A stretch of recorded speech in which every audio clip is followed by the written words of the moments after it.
realized there were so many benefits of Kendo. It was so cool getting to know so much more about it. I wonder what we're going to learn today. Thought you said you didn't like just learning and wanted to run around during PE class. What made you change your mind? Well, I really feel like I could be such a good Kendo player because of my cat-like skills and because my ki is so loud. Did you hear the lion sounds I made last class? I was amazing. Well, Mango, I'm glad you're appreciating learning more about Kendo. You need to have the basics down before getting to the physical part of it. Alright guys, welcome back to PE class. Today we're going to be going over the Kendo uniform, different positions, and terminology to create a great foundation for the start of your journey as Kendo players. Tell me all about it. To start this class off, we're going to be talking about the basics. A. How to correctly fasten the Keiko gi and Hakama. Number 1. Fasten the front of the Keiko gi, also known as the jacket, and make sure it goes left over right while you're tying the munihimo, also known as the chest string, in a bow. Number 2. Step into the Hakama, also known as the skirt, and place the maehimo, also known as the belt, at waist level. OMG, do both guys and girls wear the Hakama? Yes, dummy. The uniform is the same whether you're a guy, girl, a kid, or an adult. Wow, I look amazing in a Hakama. Number 3. Pass the 2 maehimo around the back, crossing right over left, and bring it around to the front. Bring the right maehimo across the pelvis and twist it while holding with the right hand upward. Cross over in front and pass once again to the back where you will tie a bow. Number 4. Take the koshida, also known as the plastic spatula, and insert it from above into the maehimo. Number 5. Bring the ushiro himo around to the front, crossing right over left in the center and tie a bow. Number 6. Finally, smooth out any creases in the keikogi. Is dark blue the only color available? I want a pink one. Yes, the uniforms are all dark blue. Unfortunately, there aren't any color variations. I don't know why you would want a pink Kendo uniform. The dark blue one is super cool. You wouldn't look like a ninja in all pink, Mango. Oh yeah, huh. That's true. Well, I guess the dark blue will have to do. Now that I look at it, it's actually pretty cool. B. Properly putting on kendoku, which is also known as armor. Let's start off with the tare, also known as the waist protector. Number 1. Place the tare obi in the center of the body at waist level. Number 2. Pass the koshihimo around the back and cross the 2 sides below the koshita. Pull firmly, but make sure it's not too tight because it could lead to stomach pain during practice. Number 3. Bring the koshihimo around to the front and tie it in a bow below the odare. Number 4. Insert the loose ends of the koshihimo inside the left and right kodare. Man, I'm having such a hard time making these bows. I wonder why. You idiot. It's because we don't have thumbs. Sensei can help you make the bow. C. Let's go over the do, or body. Number 1. Place the do against the chest. Number 2. Pass the himo through the chigawa, which is also known as the loop, from back to front. Pull the loop and adjust the remaining himo to the same length and tie a knot. Number 3. Tie the koshihimo in a horizontal bow behind the do. To tighten, pull the koshihimo firmly on each side. Number 4. Make sure the do is straight. Mango, you need to pay attention. What are you talking about? I am. Sensei said to adjust the remaining himo to the same length. Your ends are so far away from each other. Oh, I thought they were the same length. Can you help me tie it again? D. How to properly tie the tenugui. Ooh, look at all the different colors and patterns. I love this. Ooh, I'm gonna pick the one with the pink Kendo helmets. Number 1. Spread the tenugui out flat. Number 2. Fold it in half lengthwise. Teacher, is that considered hot dog style or hamburger style? You idiot. Number 1, it's sensei, not teacher. And number 2, teacher said lengthwise. That means you fold it the long way, so it's hot dog style. Number 3. Fold each side diagonally downward to fit the size of your head. Haha, look at how big your head is compared to mine, Coco. That just means that I'm smarter than you, Mango. It means my brain is bigger than yours. Number 4. Turn the tenugui over. Number 5, fold the edges and tuck inside. Number 6, take the top point of the protruding triangle of cloth and fold upward, tucking it into the space between the two halves of the folded tenugui. Number 7, place your head with the thickest side at the front, making sure that all of your hair is covered. Sensei, this might be sort of hard. My entire body's covered in hair. I don't think they sell teneguis that are large enough. Mango, Sensei's talking about humans and their hair, not us. Pretend you have a wig on and cover the parts that the hair would be at. Oh, that's smart. Yeah, I didn't think about that. E.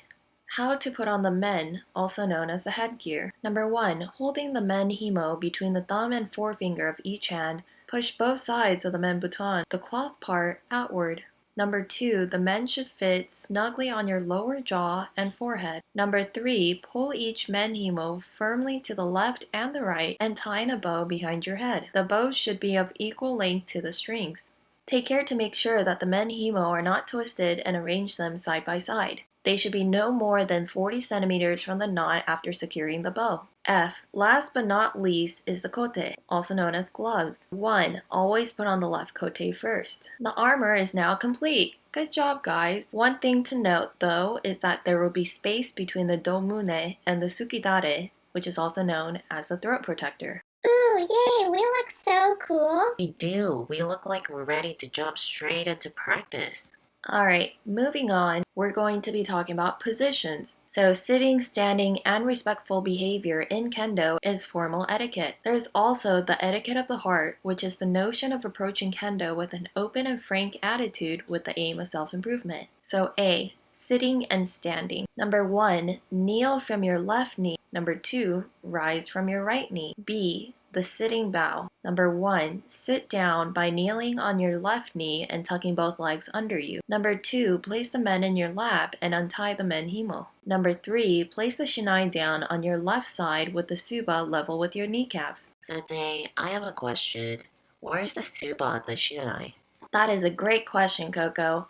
I'll show you a picture of where the suba is so you can get the correct placement for laying the shinai down. Number 4, place the men approximately 20 centimeters in front and to one side of your right knee. Number 5, place the kote in front and to the side of your right knee. Number 6, the kote are placed horizontally with the fists facing to the right and the men on top. Number 7, proceed to bow by placing both hands together on the floor with your index finger and thumbs touching to form a triangle. C. Kame. Kame is the stance of being ready at all times to react towards any changes in a partner's intentions.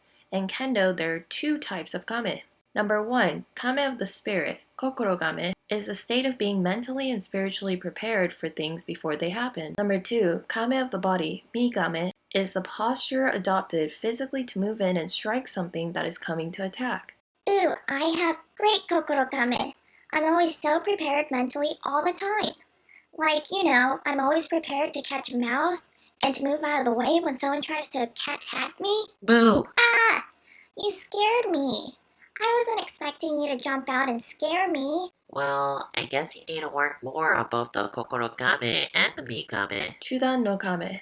Chudan no kame enables you to react at will, whether for attack or defense.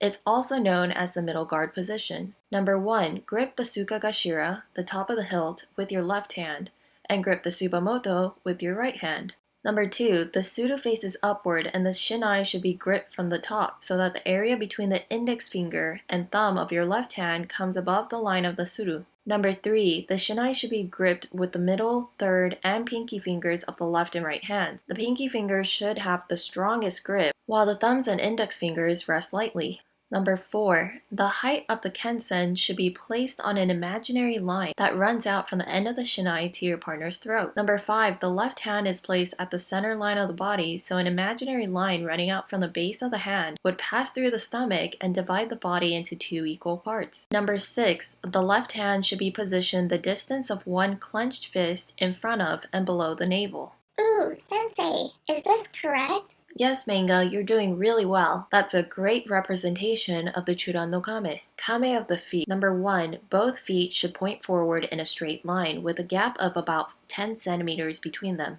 Number 2, the right foot should be forward and the front of the left foot should be roughly level with the right heel. Number 3, the left heel should be raised very slightly so that the weight of the body rests evenly on both feet. Number 4, both knees should always have a moderate amount of slack in the joints to facilitate movement at all times. Number 5, always take off from your left foot. Make sure the gap between your feet is not too wide or your posture will collapse when you strike. Just a tip, always keep an eye on the position of your left foot in Kendo.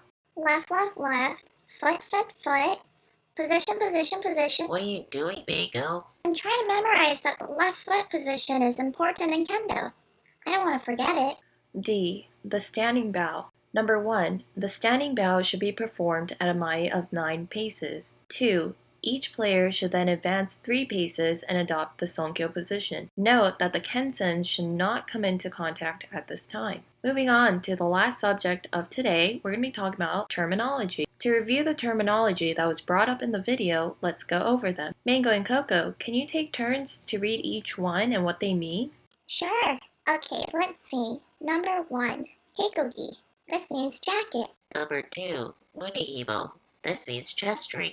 Number 3, the Hakama, which also means skirt. It's the thing that looked really nice on me earlier. Number 4, Maihimo, which also means belt. Number 5, Koshita, which means plastic spatula. Can you take a regular spatula and put it there? No, I don't think so, Mango. Okay, let's continue. Number 6, Kendogu, which means armor. Number 7, Tare, the waist protector.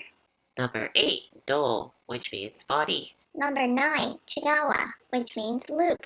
Number 10, the Tanagui, which is the traditional hand towel. I think I'm gonna pick something really cool. I wonder if they have any glow-in-the-dark one. Hey, I want a cool one too. How come you get to pick first? Mango, pay attention. We have to finish this list. And then we can both go and pick one out together. Ooh, okay, that sounds cool. Number 11, men, which also means headgear. Number 12, Kote, which means gloves.